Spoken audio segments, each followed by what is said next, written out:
بسم الله الرحمن الرحيم.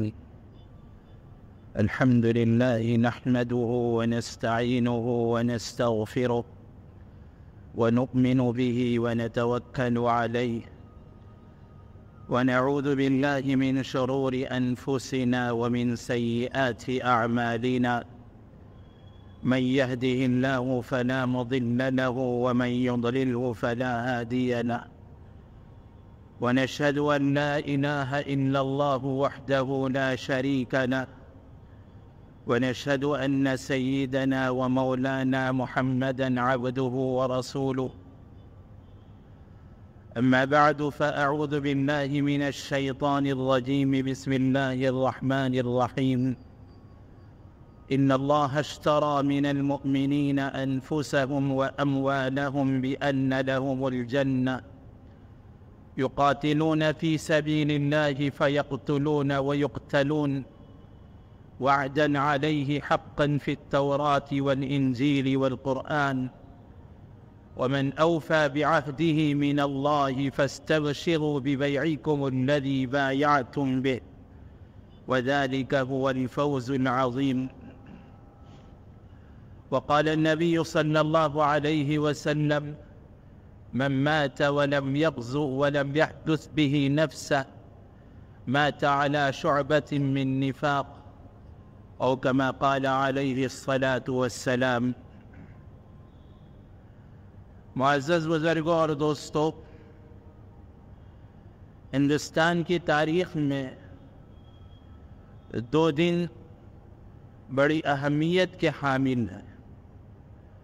ان دونوں دنوں میں پورے ہندوستان کے باشندے خوشیوں سے جشن مناتے ہیں.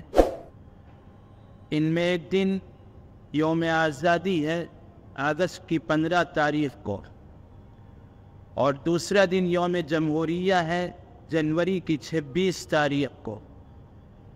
یہ دونوں دن ہندوستان کے تاریخ کے بڑے اہم ترین دن ہیں، اور ان دونوں دنوں میں جو ہم ہندوستانی جشن مناتے ہیں، خوشیاں مناتے ہیں، ان خوشیوں کے موقع پر، جشن کے اس پرمسرت موقع پر، ہمیں ان سورماؤں کی تاریخ یاد رکھنے اور یاد کرنے کی ضرورت ہے، جن کی بے شمار قربانیوں کے نتیجے میں ہمارا یہ ملک فرنگیوں سے ان من کے کونوں، من کے کالوں اور تن کے گوروں سے آزاد ہوا.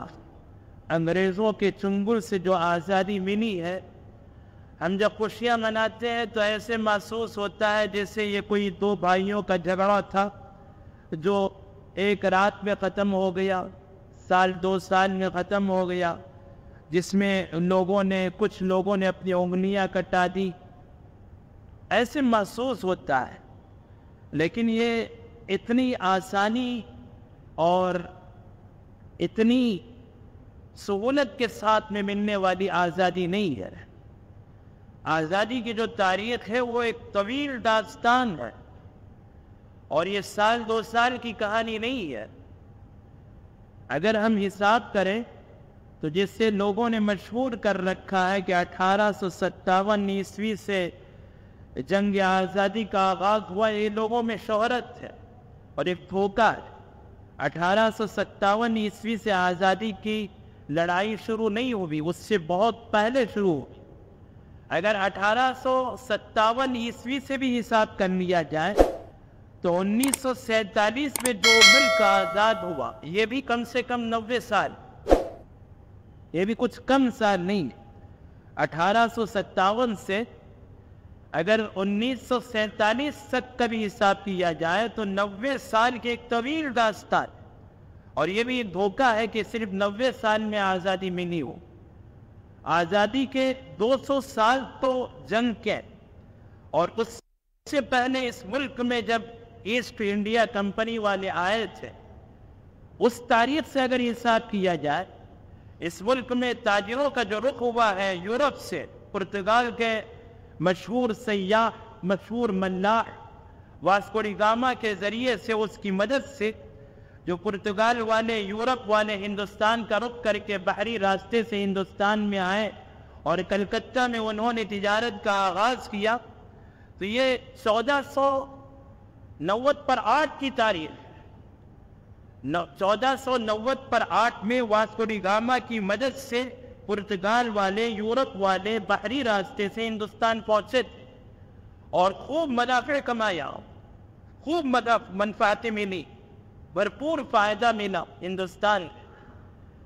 تو یورپ کے دوسرے ممالک والوں نے بھی دیکھا کہ ہندوستان سے اس طرح منفعتیں حاصل کی جا سکتی ہے، تو دوسرے ممالک والوں میں انگلستان بھی پیش تھا، انگلینڈ والوں نے بھی ادھر کا رخ کیا اور 101 تاجر 30,000 پاؤنڈ کی مدد سے انہوں نے جو 30,000 پاؤنڈ جمع کیے تھے 101 تاجروں نے یہ پوری پونجی ہندوستان میں لگائی اور ان 101 تاجروں نے ایسٹ انڈیا کمپنی کے نام سے ہندوستان میں تجارت کا آغاز کیا۔ اور اس وقت جہانگیر کی حکومت تھی، جہانگیر نے خیر مقدم تو کیا ان انگریزوں کا، لیکن تجارت کا باضابطہ ان کو حکم نامہ جاری نہیں کیا، تجارت کی اجازت تو نہیں ملی۔ جہانگیر کے بعد جہانگیر کے دوسرے بیٹے شاہ خرم، جو شاہجہاں کے نام سے مشہور ہے، اس نے باضابطہ تجارت کی اجازت دے دی اور اس کے بعد ایسٹ انڈیا کمپنی والوں نے یہاں منفعتیں بھی کمائی۔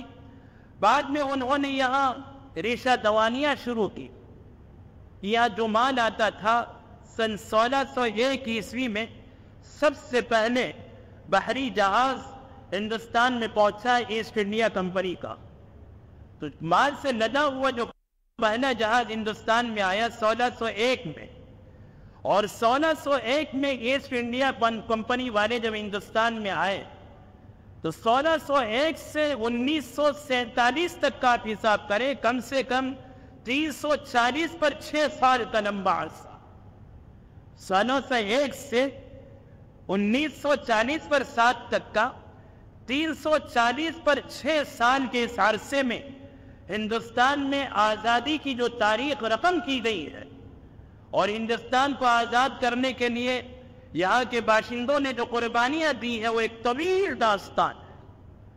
یہاں جب انگریز پہنچے تو تجارت کے بہانے سے انہوں نے ایسٹ انڈیا کمپنی کا آغاز کیا، شاہجہاں کے دور میں باضابطہ یہ تجارت شروع ہوئی، لیکن اس وقت مغلیہ سلطنت بہت ہی مضبوط تھی۔ مغلیہ سلطنت کی مضبوطی کی وجہ سے وہ اپنے ان ریشہ دوانیوں میں، اپنے اس دھوکے بازی میں کامیاب نہیں ہو سکے۔ عالمگیر کا حکومت کا جو دور ہے وہ تقریباً 50 سال سے زیادہ کا عرصہ ہے، عالمگیر نے ان کی کسی بھی ریشہ دوانی کو کامیاب ہونے نہیں دیا۔ عالمگیر کے بعد میں 18ویں صدی عیسوی میں جب مغلیہ سلطنت کا زوال شروع ہوا اور جب انگریزوں نے دیکھا کہ مغلیہ سلطنت کی جڑیں اب کمزور پڑ چکی ہے تو انہوں نے باضابطہ یہاں اپنی حکومت کے بنانے کی کوششیں شروع کر دی۔ مال کے بہانے سے ہتھیار لائے جاتے، ملازم کے بہانے سے فوجی لائے جاتے اور پورے ہندوستان پر قبضہ کرنے کی انہوں نے تیاریاں شروع کر دی۔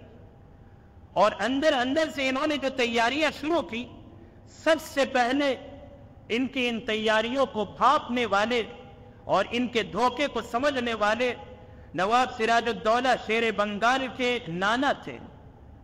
سن 1756 عیسوی کا یہ واقعہ ہے اور 1757 عیسوی میں سب سے پہلے مجاہد حریت شیر بنگال نواب سراج الدولہ نے پلاسی کے میدان میں جان شہادت نوش کیا ہے آزادی کے لیے۔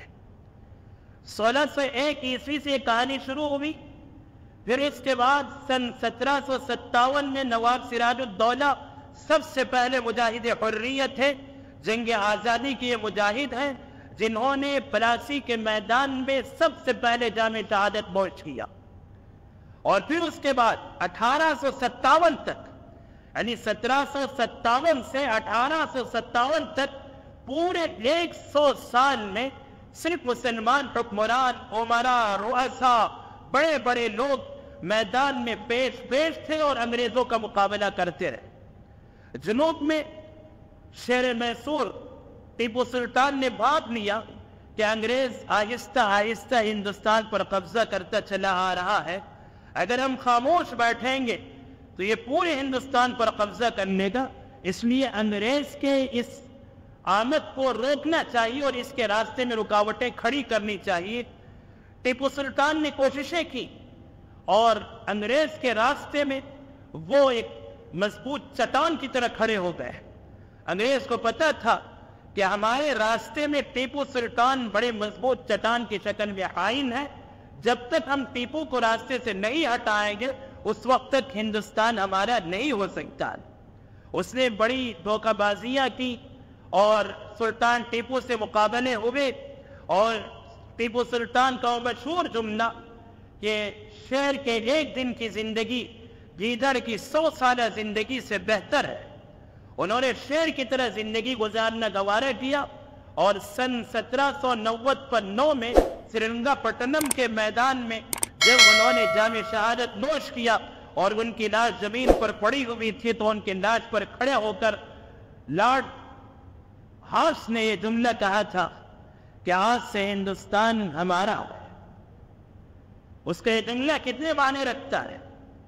سلطان ٹیپو سن 1790 پر 9 میں شہید ہوئے اور 1803 میں انگریز دہلی میں فاتحانہ داخل ہوا۔ شاہ عالم ثانی کی حکومت کا دور تھا۔ لال قلعے میں زبردستی ایک معاہدہ شاہ عالم ثانی سے طے کیا انگریز نے۔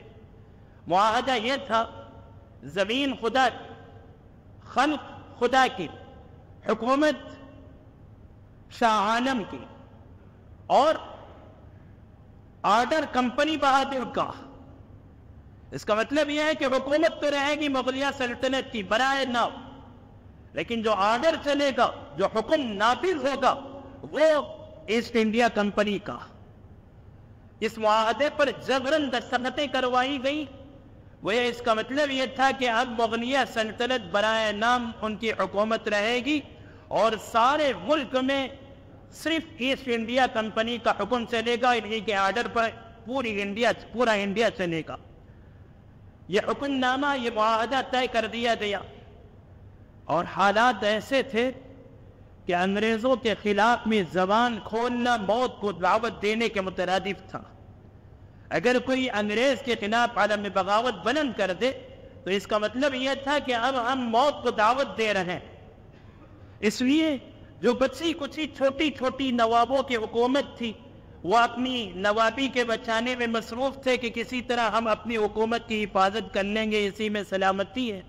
اور جو عوام تھے وہ انگریز کے خلاف زبان کھولنے سے ڈرتے تھے اور خاموشی ہی میں عافیت سمجھتے تھے، اس لیے کہ اگر زبان کھولیں گے تو موت کو دعوت دینا ہے۔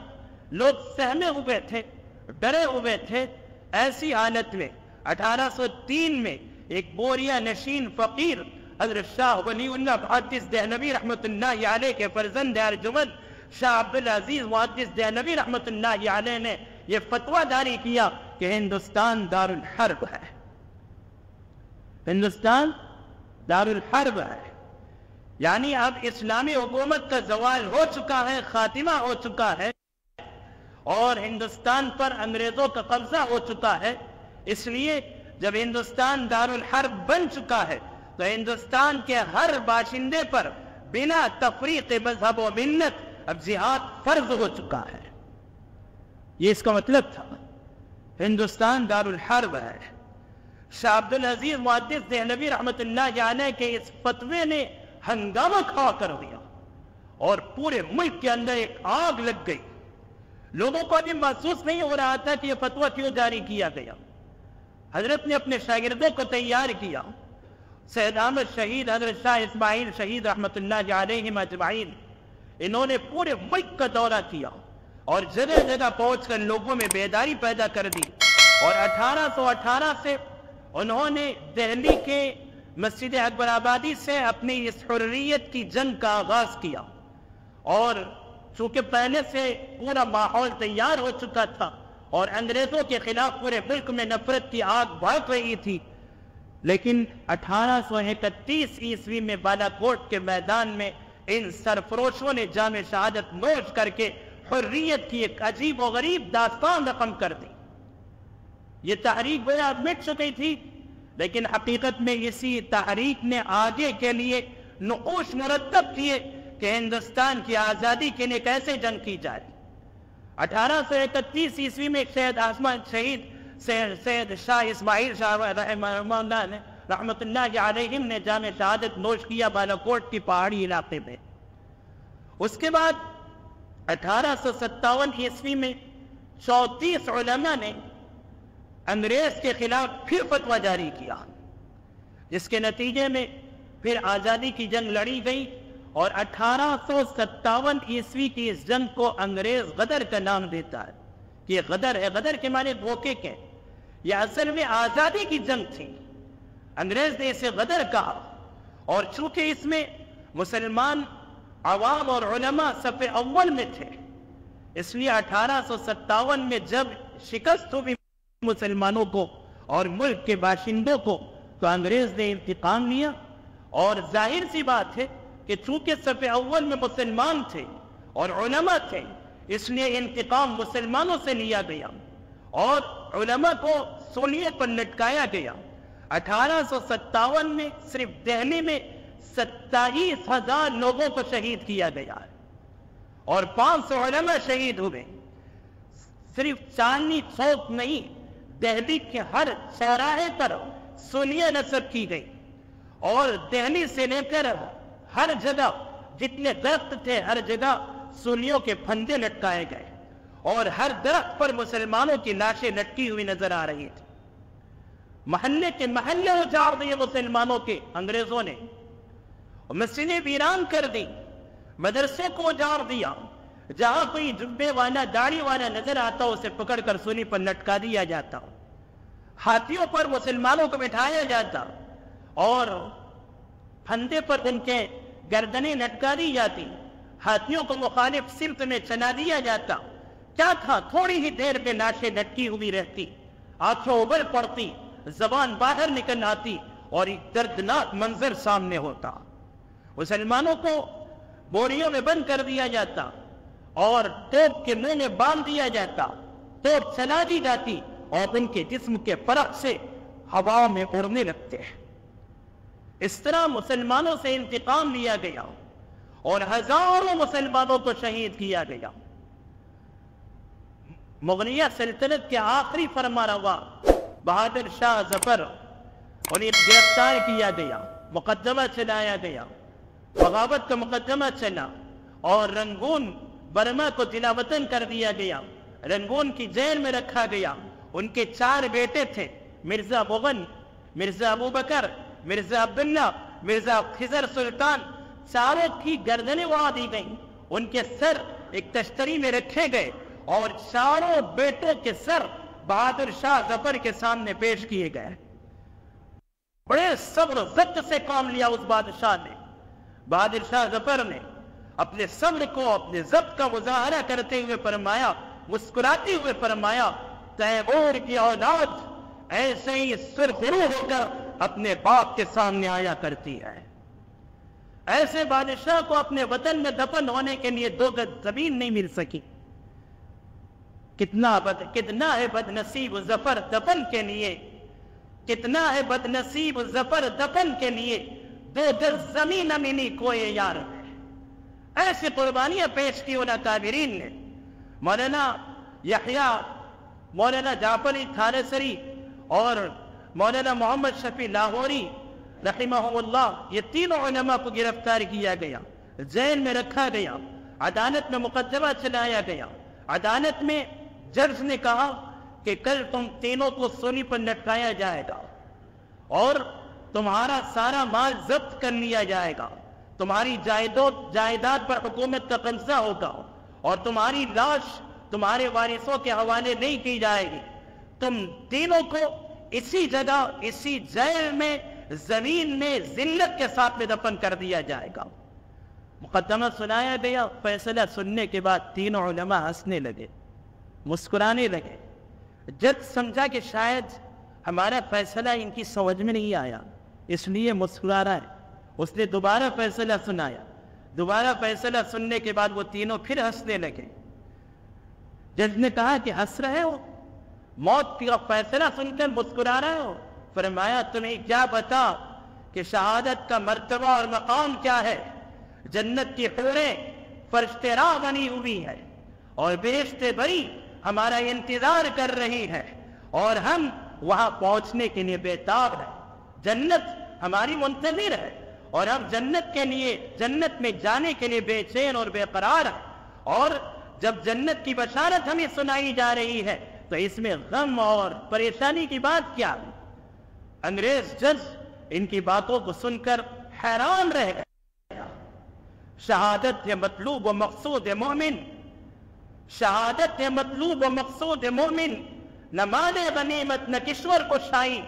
اس طرح ہمارے وہ اکابرین ہزاروں کی تعداد میں آگے بڑھتے رہے، دار و رسن کو چومتے رہے، سولیوں کے پھندوں پر لٹکتے رہے اور اپنے خون کے نذرانے اس ملک کے لیے پیش کرتے رہے۔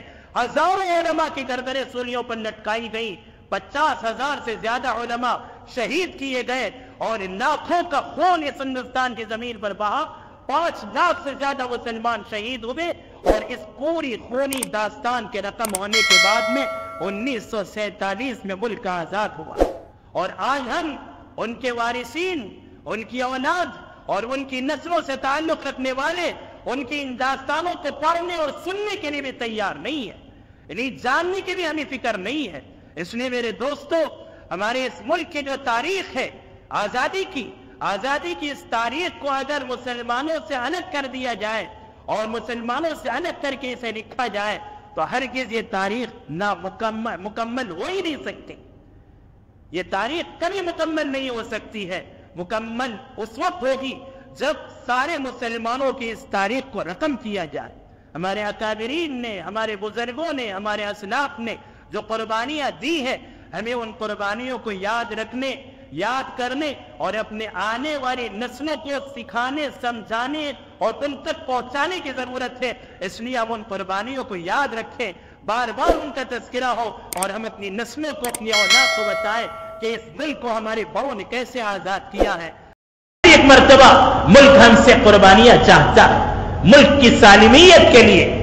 اس لیے اس وقت ملک کی محبت کا تقاضا یہ ہے کہ ملک کو ہم ترقیات کے راستے پر لانے کے لیے ہمارا وطن عزیز ہم سے جو قربانیاں مانگے، چونکہ وطن کی محبت ایمان کا ایک حصہ ہے، اس لیے ہم جب بھی ہو ہم اس ملک کے لیے اپنی قربانیاں پیش کرنے کے لیے تیار ہوں گے، اور قربانیوں کے اس جذبے کو اپنے دل میں زندہ اور تابندہ رکھنے کے لیے ضروری ہے کہ ہم اپنے اسلاف کی ان قربانیوں کو یاد رکھیں۔ اللہ کرے اللہ تعالی ہمارے ان اسلاف کی قربانیوں کی برکت سے اس ملک میں دائمی امن و امان عطا فرمائے، اس ملک کو مستحکم بنائے، ہر طرح کی نفرتوں سے اور تشدد سے، بے انصافی سے، ظلم سے، وحشت و بربریت سے اللہ اس ملک کو پاک صاف رکھے، اور ملک کے سارے باشندوں کو اللہ امن و امان اور سکون و اطمینان کی فضائیں عطا فرمائے۔ آمین۔ وآخر دعوانا ان الحمد للہ رب العالمین۔